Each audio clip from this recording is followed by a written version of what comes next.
دوسری جنگ عظیم کی مشہور ترین جاسوس ہیروئن نور النساء تھی، جس کا باپ عنایت خان ہندوستانی تھا اور ماں امریکن تھی۔ ایک بار پھر سے بیت کی ویڈیوز میں خوش آمدید۔ اس نے دوسری جنگ عظیم میں بطور برطانوی جاسوسی عورت کی جاسوسی کی خدمات سر انجام دیں۔ اسے جاسوسی کے کام کے عوض مرنے کے بعد جارج کراس کا ایوارڈ دیا گیا، جو برطانیہ کا سب سے بڑا سول ایوارڈ ہے۔ حال ہی میں برطانوی حکومت نے لندن میں اس کے مجسمے کی نقاب کشائی کر کے اس کے کارناموں کا اعتراف کیا ہے۔ دوسری جنگ عظیم کے دوران نور النساء پہلی جاسوس عورت تھی جس نے وائرلیس آپریٹر کی خدمات سر انجام دی اور جسے پہلی جنگی جاسوس ہیروئن ہونے کا اعزاز بھی ملا۔ اس نے فرانس میں مزاحمتی تحریک میں جرمنوں کے خلاف فرانسیسیوں کی مدد کی۔ فرانس جو اس وقت جرمنی کے قبضے میں تھا، یہ فرانسیسی مزاحمت کاروں کی مدد کے لیے وہاں گئی تھی، لیکن اس وقت اس کا راز فاش ہوا جب اس کے ایک ساتھی نے اس کی مخبری کی جو ڈبل ایجنٹ کا کام کر رہا تھا۔ 13 اکتوبر 1943 میں نور النساء کو جرمن خفیہ ایجنسی گestapo نے گرفتار کر لیا، جہاں سے 2 مرتبہ کی فرار کی کوشش اس کی بیکار گئی۔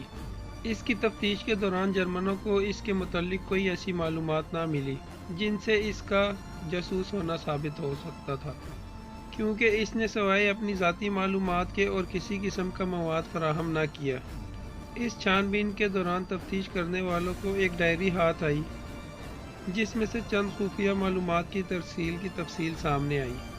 25 اکتوبر 1943 کو نور النساء فرار ہو گئی، لیکن وہ ابھی اتنی زیادہ دور نہیں گئی تھی کہ انہیں 2 ساتھیوں سمیت گرفتار کر لیا گیا، جہاں اسے ایک حلف نامہ سائن کرنے کو کہا گیا، لیکن اس نے سائن کرنے سے انکار کر دیا، تو اسے مزید تفتیش کے لیے جرمن لے جایا گیا، جہاں اسے 10 ماہ کے لیے قید تنہائی کی سزا سنائی گئی۔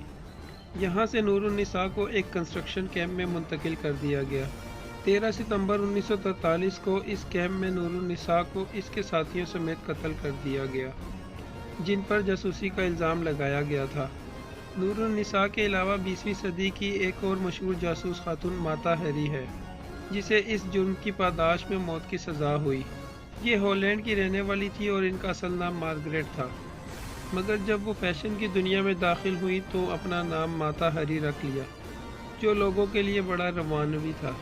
وہ انگلینڈ، فرانس، جرمنی اور دوسرے ملکوں میں رہی اور اپنی خوبصورتی کی وجہ سے خاص طور سے فوج کے اعلیٰ افسروں میں بڑی مقبول تھی۔ جب وہ فرانس میں تھی تو اس کے تعلقات جرمن کے سفارتکاروں اور فوجی افسروں سے تھے، اس وجہ سے پہلی جنگ عظیم کے دوران اس پر جاسوس ہونے کا شبہ ہوا۔ جب وہ فرانس سے برطانیہ آئی تو یہاں اسکاٹ لینڈ نے اس سے پوچھ گچھ کی، لیکن بے سود جاسوسی کا کوئی ثبوت نہیں ملا۔ اس پر شبے کی وجہ یہ تھی کہ وہ بڑی ٹھاٹھ کی زندگی گزارتی تھیں، اس لیے شبہ یہ تھا کہ وہ جاسوسی کے ذریعے پیسے لیتی ہیں۔ جب وہ 1915 میں واپس فرانس گئی تو انہیں جرمن جاسوسی کے شبے میں گرفتار کر لیا گیا اور عدالتی کارروائی کے بعد 15 اکتوبر 1917 میں فائرنگ اسکواڈ کے ذریعے قتل کر دیا گیا۔ انہوں نے موت کا بہادری سے مقابلہ کیا، آنکھوں پر پٹی باندھنے سے بھی انکار کر دیا اور فائرنگ اسکواڈ کے فائرنگ کے دوران فلائنگ کس بھی دیتی رہیں۔ موت کے بعد ماتا ہیری کی شخصیت پر اسرار بنتی چلی گئی۔ جنگ کے بعد جرمن حکومت نے اس سے انکار کیا کہ وہ ان کی جاسوس تھی۔ جب وکلاء نے ان کے مقدمے کا ریکارڈ چیک کیا تو اس میں کہیں بھی ان پر جاسوسی کا الزام ثابت نہ ہوتا تھا۔ ماتا ہیری کے اس المیے پر کئی کتابیں لکھی گئیں اور فلمیں بھی بنائی گئیں۔ موت نے اسے ایک رومانوی شخصیت بنا دیا۔ ماتا ہیری اپنی نوعیت کی واحد خاتون نہیں تھی۔ جاسوسی کا ادارہ بہت قدیم ہے۔ حکمران رعیہ کی رائے کے بارے میں معلومات اور ملک کے جو حالات ہوتے ہیں ان سے باخبر رہنے کے لیے جاسوسوں کا تقرر کرتے تھے، جو براہ راست ان کو اطلاعات فراہم کرتے تھے۔ ان جاسوسوں میں شاید عورتیں بھی شامل ہوں، جس کے بارے میں ہمارے پاس شواہد تو نہیں ہے، مگر جیسا کہ تاریخ فیروز شاہی کے مصنف برنی نے لکھا ہے کہ امراء کے گھروں میں رات کی محفلوں میں جو کچھ ہوتا تھا اس کی اطلاع صبح علاؤالدین خلجی کو مل جاتی تھی۔ ہندوستان میں ایسٹ انڈیا کمپنی نے بھی دیسی ریاستوں میں جاسوس مقرر کر رکھے تھے۔ امکان غالب ہے کہ ان میں عورتیں بھی تھیں، کیونکہ جب 1857 میں انگریزوں نے دلی کا محاصرہ کیا تو ان کے جاسوس شہر کے بارے میں انہیں گھریلو معلومات تک فراہم کرتے رہے۔ یورپی ملکوں میں ہر ملک سفارتکاری اور جاسوسی کے ذریعے حالات سے واقف رہتے تھے۔ عورتوں کو جاسوسی کے ادارے میں اس لیے شامل کیا جاتا تھا کیونکہ وہ اپنی خوبصورتی اور دل لبھانے والی اداؤں سے بہت جلد اعلیٰ افسروں کے قریب ہو جاتی تھی، اور کبھی وہ اپنی محبت کا یقین دلا کر اور کبھی انہیں بدنامی سے ڈرا کر خفیہ راز حاصل کر لیتی تھی۔ ان جاسوس عورتوں کے بارے میں ہماری معلومات اس لیے نہیں ہے کیونکہ ان کے نام خفیہ رکھے جاتے تھے اور بعد میں ساری دستاویزات کو تلف کر دیا جاتا تھا۔ پہلی اور دوسری جنگ عظیم میں ہر ملک نے منظم جاسوس ادارے قائم کیے اور مردوں کے ساتھ عورتوں کا بھی تقرر کیا۔ کیونکہ یہ کام پر خطر ہوتا تھا اس لیے عورتوں کی باقاعدہ تربیت ہوتی تھی۔ وہ 2-3 یورپی زبانیں جانتی تھی اور اگر وہ گرفتار ہو جائیں تو قید و بند کی صحبتوں اور اذیتوں کو برداشت کرنا ہوتا تھا، اور اگر سزائے موت ہو جائے تو اس کے لیے بھی تیار رہنا ہوتا تھا۔ پہلی اور دوسری جنگ عظیم کے دوران عورتوں کی جاسوسی کی جو سرگرمیاں ریکارڈ ہوئیں تو ان پر انکارم کی کتاب وومن وار ٹائم سپائز قابل ذکر ہے۔ اس کتاب میں مصنف نے تفصیل کے ساتھ انگلستان اور جرمنی کے دوران جاسوس عورتوں کی سرگرمیوں کا ذکر کیا ہے۔ پہلی جنگ عظیم کے دوران برطانیہ نے ان خواتین کی نگرانی شروع کی جن کا تعلق آسٹریا اور جرمنی سے تھا اور جو شادی کے بعد برطانیہ میں مقیم تھی۔ تحقیق کے دوران برطانیہ کے سراغ رساں اداروں نے ان میں سے کچھ عورتوں کو جاسوسی کے الزام میں گرفتار کیا۔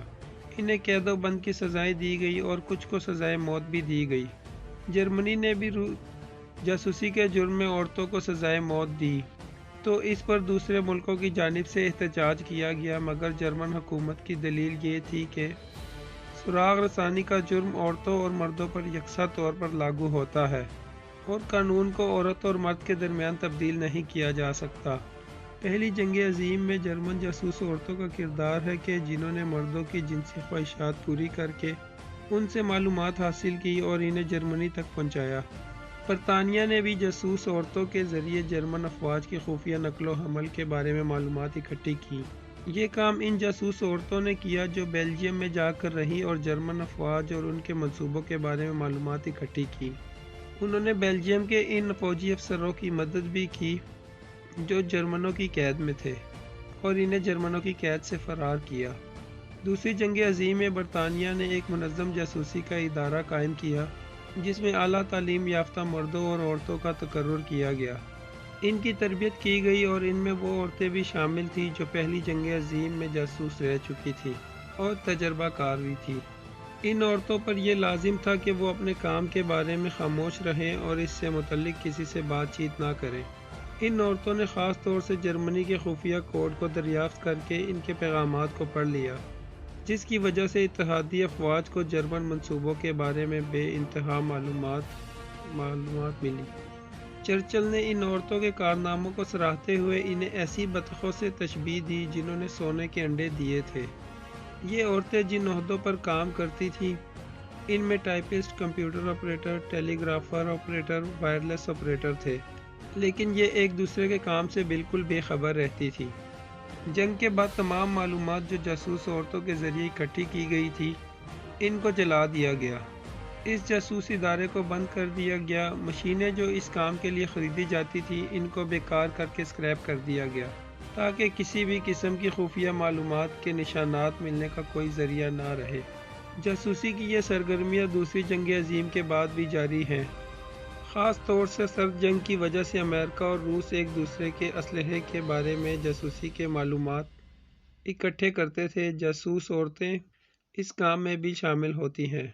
موجودہ دور میں ہر ملک کے جاسوسی ادارے ہیں جو اندرونی اور بیرونی معاملات اور معلومات اکٹھی کر کے ریاست کی پالیسیاں بنانے میں مدد کرتے ہیں۔ آپ کو